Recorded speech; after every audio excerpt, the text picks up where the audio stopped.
नमस्कार, मैं हूं नवीन झा रिलायबल मीडिया नेटवर्क से। दोस्तों, बिहार की राजनीति में जब से पीके की एंट्री हुई है, तब से लालू और तेजस्वी की नींद उड़ गई है।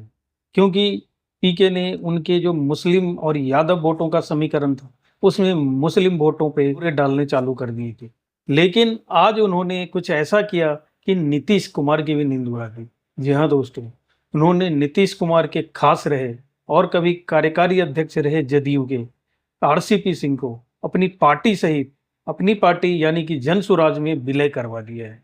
ये बिहार की राजनीति में ये बहुत बड़ी घटना के तौर पर देखा जा रहा है। आरसीपी सिंह जो पुराने आईएएस थे और प्राइवेट सेक्रेटरी रह चुके नीतीश कुमार के, जब से जदयू से बाहर हुए तब से इधर उधर भटक रहे थे। पहले बीजेपी ज्वाइन किया, लेकिन बीजेपी में दाल गल नहीं पाई क्योंकि बीजेपी तो समंदर है, कोई पोस्ट नहीं मिल पाया। फिर उन्होंने अपनी पार्टी बनाई, लेकिन पार्टी भी धीरे धीरे चल रही थी। कहते हैं ना कि जिसको पका पकाया खाने की आदत हो जाती है, उसको अगर खाना बनाने के लिए बोल दिया जाए तो बहुत मुश्किल हो जाती है। और यही हाल हुआ आरसीपी सिंह का। उन्होंने जब पॉलिटिक्स में एंट्री करी तो सब कुछ बना बनाया मिलाया जदयू की तरफ से और नीतीश कुमार के खास बन गए थे। लेकिन जब खुद से पकाने की बारी आई तो गाड़ी आगे बढ़ ही नहीं रही थी, क्योंकि पार्टी चलाना तो खाना पकाने के ही समान है।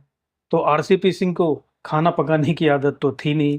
केंद्रीय मंत्री रहे या जदयू के अध्यक्ष रहे, और कभी तो उन्हें जदयू में रहते हुए आरसीपी टैक्स के नाम से जाना जाता था। अब समझ लीजिए, जिसका इतना पावर हो उसको पार्टी में कुछ करने की जरूरत ही नहीं थी।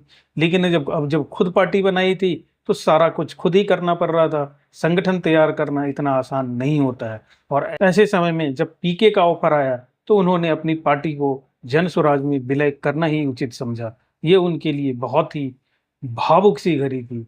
प्रेस में बोलते हुए देखिए उन्होंने क्या बोला। तो सबसे पहले तो जितने भी हमारे यहाँ नेता हैं जन स्वराज के, उनके प्रति मैं आभार प्रकट करना चाहता हूं। और आप लोग भी 2 वर्षों से ज्यादा समय से पूरे बिहार का दौर है, कोई इलाका नहीं है जहां आप नहीं गए, पैदल गए। मैं भी समझिए कि बहुत वर्षों से पैदल तो नहीं, लेकिन बिहार के हर एक कोने को छाना है। पीके के साथ जाकर उन्होंने अपनी थोड़ी राजनीतिक वजूद तो जरूर बढ़ाई है, क्योंकि पीके एक बड़े रणनीतिकार है। पूरे देश ही नहीं, दुनिया में उनके जानने वाले हैं रणनीतिकार के तौर पे। और उनके पास पैसों की कमी नहीं है, और संगठन वो घूम घूम के पिछले 3 साल में बना चुके हैं। तो ऐसा प्लेटफॉर्म आरसीपी सिंह को और कहाँ मिल पाता है। तो ये उनके लिए एक अच्छा कदम कहा जा सकता है। खैर, आरसीपी को अपनी पार्टी जन स्वराज में लाकर पीके ने जदयू यानी कि नीतीश कुमार के लव कुश समीकरण में सेंध लगाने की कोशिश की है।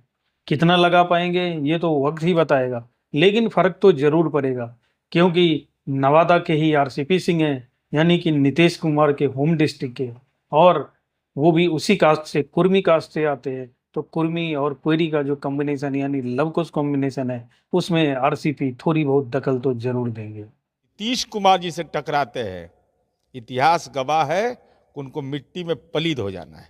ये नीतीश कुमार जी के पीएस न रहे हैं, अरे प्राइवेट सेक्रेटरी रहे हैं। इनको नीतीश कुमार जी ने मौका दिया, और नीतीश कुमार जी के साथ जो इन्होंने किया न, कार्यकर्ता ने तो और इसलिए नीतीश कुमार की भी परेशानी भरना बहुत ही लाजिमी सा है। इससे पहले जब पीके ने अपनी पार्टी लॉन्च की थी, मुस्लिमों पे डोरे डालने चालू कर दिए थे। मुस्लिमों के साथ इफ्तार करना, मुस्लिमों के लिए कसीदे पढ़ना, ये उनके रूटीन में बन गया था। इससे लालू और तेजस्वी की नींद उड़ गई थी। और लालू की जो समीकरण है, राजनीतिक समीकरण, वो है मुस्लिम और यादवी। और मुस्लिम यादव में से अगर मुस्लिम थोड़ा सा भी छिटक गया तो लालू और तेजस्वी का हाल बद से बदतर होता चला जाएगा दोस्तों। इसलिए उनकी जो परेशानी है बढ़ना लाजमी है। तीसरी तरफ चिराग पासवान इन सब से बहुत खुश हैं और अपना पोस्टर बिहार में लगवाने में लगे हुए हैं। ये अगला मुख्यमंत्री कौन? तो चिराग पासवान। इन सब से इतर बीजेपी बिल्कुल ही निश्चिंत है। ऐसा लगता है केवल नींद की गोली खा के सो रही है, उनको कोई टेंशन नहीं है। पीके उनका काम कर रहे हैं, चाहे आरजेडी को कमजोर करे या नीतीश को कमजोर करे। फायदा तो बीजेपी को ही होगा, चाहे डायरेक्ट हो या इनडायरेक्ट रूप से।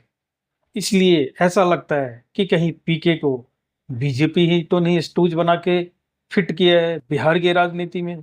कुछ भी हो सकता है, राजनीति में कुछ भी असंभव कहा नहीं जा सकता। और जब रणनीतिकार अमित शाह जैसा चाणक्य आदमी हो तो कुछ भी कर सकते हैं, कुछ भी हो। लेकिन राजनीति के इस उठापटक में बिहार की जनता के लिए अग्नि परीक्षा की घड़ी आने वाली है। ज्यादा टाइम नहीं है, 4 से 5 महीने और फिर वोट होने वाला है। फिर दूध का दूध और पानी का पानी हो जाएगा। देखना है इस बार बिहार की राजनीति किस करवट बैठती है। दोस्तों, अगर आपने अभी तक चैनल को सब्सक्राइब नहीं किया है तो कर लीजिए और वीडियो को लाइक और शेयर करना ना भूलना। धन्यवाद।